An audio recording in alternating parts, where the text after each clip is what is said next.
প্রিয়জন এত মমতা, তবু আগুন দেবে, পোড়াবে। বলে কেন পোড়াবেন? চিত নাই তো, প্রকাশ নাই তো। এই জন্য বলা হচ্ছে সর্বত্র সমদর্শন। এটি গৌড়ীয় আচার্য কুলতিলকের, আমাদের বৈদিক বেদান্তের, ভাগবতের, উপনিষদের সারাৎসার এটি। তো যদি সর্বত্র সর্বদা ভগবান থাকেন, তাহলে গৃহেও ভগবান আছেন নাকি শুধু মঠে আছেন? এই অনুভূতিটা, যেটা কৃষ্ণেরই সংসার, এই ক্ষেত্রটা ভগবানের, আমি ভগবানের। একটা জিনিস বলি, মমতাটা আমাদের থাকতে হবে। এটা জগৎ, ত্রিগুণ মায়ার দ্বারা এই জগৎ সৃজন হয়েছে। সত্য, রজ, তম, এই তিন গুণের সাম্যাবস্থার নামই জগৎ বা মায়া। এই জন্য মায়া বা মমতা আমাদের থাকবে। দেহের প্রতি, স্ত্রী পুত্রের প্রতি, পিতামাতার প্রতি, অর্থের প্রতি, সম্পদের প্রতি, ভোগের প্রতি, স্বাভাবিক। ভাগবত যেটা আমাদের প্রতিপাদ্য বিষয় বলতে চেয়েছেন, মমতাটা যেখানে যেখানে দিয়েছ, ওই মমতাতে তোমার কল্যাণ হবে না। একই সিঁড়ি দিয়ে তুমি নিচে নামছো, ওই নিচে নামা সোপান বা সিঁড়ি দিয়ে এবার উপরে ওঠো। অর্থাৎ যে মমতাটা দেহ, কেহ, সংসার, স্ত্রী, পুত্রকে দিয়েছ, ওই মমতাটা কিছুটা নিগড়ে গোবিন্দকে দাও, তাহলে উপরে উঠতে পারবে, তাহলে মুক্তি পাবে। মমতাটা নিচের দিকে দিয়ে, মমতা মমতাই থাকুক, আসক্তি আসক্তিই থাকুক, কিন্তু দেহ, গেহ, সংসার, স্ত্রী, পুত্রের প্রতি যে মমতা দিয়েছ, এই মমতাটা ভগবানকে দাও, সচ্চিদানন্দ বিগ্রহকে দাও। যারা জড়িয়ে গেল, আসলে সাংসারিক যে মমতা, এই মমতা ভগবানকে দেওয়ার নামই প্রেম বা ভক্তি। অনন্য মমতা বিষ্ণু মমতা প্রেম সঙ্গতা ভক্তি রীতি উচ্যতে ভীষ্মোদ্ধ প্রহ্লাদ নারদা। ভীষ্ম, প্রহ্লাদ, উদ্ধবাদী ভগবত উত্তমগণ, ভক্তির মহারাজগণ, এরাই বলেছেন ভগবান ভক্তি কি না, যে মমতা সংসারকে, দেহকে, স্ত্রী পুত্রকে দিয়েছ, ওই মমতাটা অনন্যভাবে ভগবানকে দেওয়ার নামই হলো ভক্তি।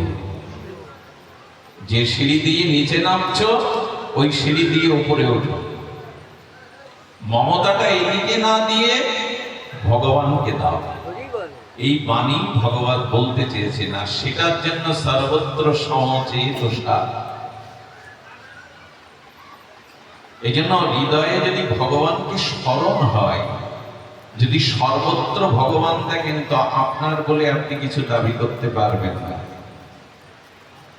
এই সংসারে কোন বস্তুই আমার, এ কথা আপনি বলতে পারবেন না, যখন সর্বত্র ভগবানকে চেতনার দ্বারা, প্রকাশের দ্বারা এই দৃষ্টিভঙ্গি আসবে। আসলে আমাদের দৃষ্টিটাই বদলায়। ভাগবতে আসা কেন? পুণ্য হবে বলে একদমই না। এখানে এলে কারো পুণ্য হবে না, কারো কর্মক্ষয় হবে না। এখানে এলে আপনার দৃষ্টিভঙ্গি বদলাবে। ওই যে মমতাটা ওই দিকে যেত, সংসারের দিকে, ওই দৃষ্টিভঙ্গিটা বললে এটা গৌর গোবিন্দের দিকে যাবে, এইটাই হবে। আর এখানে আসলে একটা আয়না পাবেন, দর্পণ, আরশি। এখানের আয়না পেলে বুঝতে পারবেন আমার সমস্যাটা কোথায়, আমার অসুন্দরতাটা কোথায়, আমার বাধাটা কোথায়। আমার মধ্যে যা অসুন্দরতা আছে, এই আয়নাতে দেখিয়ে দেবে। ভাগবতে পূর্ণ হয় না। ভাগবত আয়নার মতো দেখিয়ে দেয় আমার অনর্থটা কোথায়, আমার প্রেমের পথে, কল্যাণের পথে বাধা কোথায়। দৃষ্টিভঙ্গি বদলাতে হবে। মনে পড়ে এক ব্যক্তি আরবিয়ান ঘোড়া কিনেছে। এক ঘোড়ার ব্যবসায়ীর কাছে ঘোড়া কিনেছে তৎকালীন লক্ষ টাকা দিয়ে, বিলাসবহুল জীবনযাপন করে। ঘোড়াটা প্রথমে 5 দিন মুখে কিছু দেয়নি, ঘাস মুখে দেয়নি।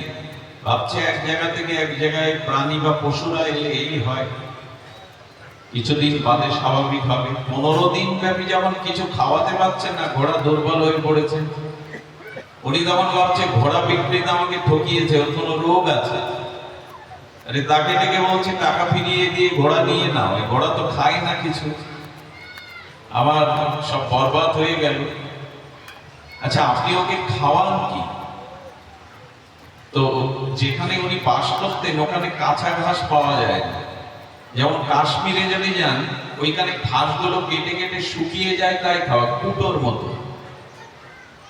তো শুকনো ঘাস থেকে হেসে উঠে বললেন রোগ আর কিছু না, আসলে সবুজ ঘাস খাওয়ার অভ্যাস, সামনে ঘাসের রং ফ্যাকাশে হয়ে গেছে সাদা, এই জন্য খাচ্ছে না। বলে উপায়? বিক্রেতার ভিতরে একটু অনুভূতি ছিল, বললো চশমার দোকানে যান, এই ঘোড়ার চোখের সাইজের দুটো সবুজ কালারের চশমা পরিয়ে দিন তো দেখি কি হয়। তো সবুজ রঙের চশমা বড় বড় এনে ঘোড়ার চোখে দিয়ে দিয়ে ফিট করে দিয়েছে। ওইখানে যেই না দিয়েছে সেই শুকনো গাছ আছে, সবুজ গ্লাস চোখে থাকলে কি দেখবে ঘোড়া? সেই সাদা ঘাসই সবুজ দেখতে শুরু করে মুখ দিয়ে দিয়েছে। লাখ টাকাও বেঁচে গেল, ঘোড়াও স্বাভাবিক হলো। এই যে চশমাটা, আমাদেরও দৃষ্টিভঙ্গিটা, যে মমতাটা, আসক্তিটা, অনুরাগটা সংসারকে না দিয়ে, দেহকে না দিয়ে ভগবানকে দিতে হবে, এই চশমা কোথায় পাবেন? কোন দোকানে?